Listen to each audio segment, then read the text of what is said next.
আসসালামু আলাইকুম। কি অবস্থা সবার? সবাই কেমন আছেন? গতকালকে একটু সমস্যার কারণে ভিডিও দিতে পারি নাই। তো আজকে দিলাম। ভেবেছিলাম হয়তো ইনশাআল্লাহ আজকেই সেহরি খাওয়া হবে। বাট মনে হচ্ছে না আজকে সেহরি খাওয়া হবে। আগামীকাল ইনশাআল্লাহ রোজা। তো যেহেতু ভেবেছিলাম সেহরি খাবো আজকে, তো তাই দুপুরবেলা একটু সিম্পল তাড়াতাড়ি যা হয় তাই রান্না করে ফেলেছিলাম। সবজি পোলাও করেছিলাম আর চিকেন ফ্রাই করেছিলাম। আর এই তো আমি আজকে মানে রান্না করতেও তেমন একটা ভালো লাগছিল না। ভাবছিলাম যেহেতু সেহরি খাবো, সন্ধ্যার পরেই সব রান্নাবান্না করব যাই করি। তো দুপুরবেলা নরমাল কিছু করে ফেলি।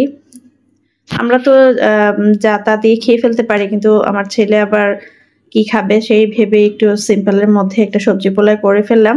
সবজি পোলাওটা আসলে আমার ছেলে আবার খেতে খুব পছন্দ করে, তো সবজি পোলাও করে ফেলেছি অল্প করে একটু।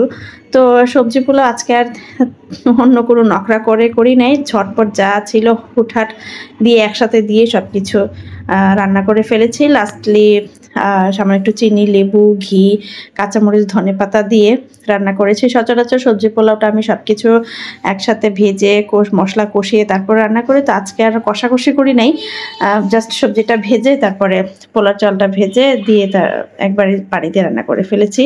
আর চিকেনটা আমি আগে একটু মশলা দিয়ে আর একটু বেসন দিয়ে মেখে রেখেছিলাম, এটা এখন ভেজে নিব। আর পোলাওটাও হয়ে গেছে।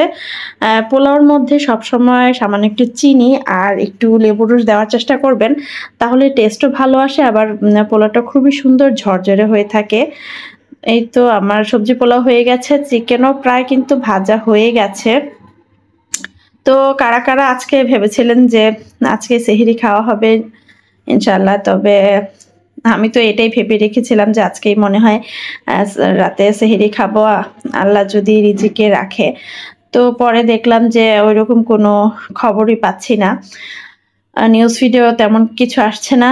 তো ধরে নিলাম যে হয়তো বা ইনশাল্লাহ আগামীকালকে সেহরি খাওয়া হবে। তো আল্লাহ যেন সবাইকে এই 30 রোজা রাখার তৌফিক দেয়, আল্লাহ যেন সবাইকে নেক আমল করার তৌফিক দেয়, সেই দোয়াই করি। আমাদের জন্য সবাই দোয়া করবেন, আর সবাই সুস্থ থাকবেন। সুস্থ থাকলে আল্লাহ সুস্থ রাখলেই ইনশাআল্লাহ সব রোজা আমরা সবাই পালন করতে পারবো। আর রোজা মানে যে সবাই একদম গাদা গাদা খাওয়া দাওয়া কাড়াকাড়ি তেল ঝাল নিয়ে পড়ে থাকবে এরকম না। রোজা কিন্তু খাওয়ার পাশাপাশি রোজা কিন্তু একটা সংযমের মাস, রমজান মাস।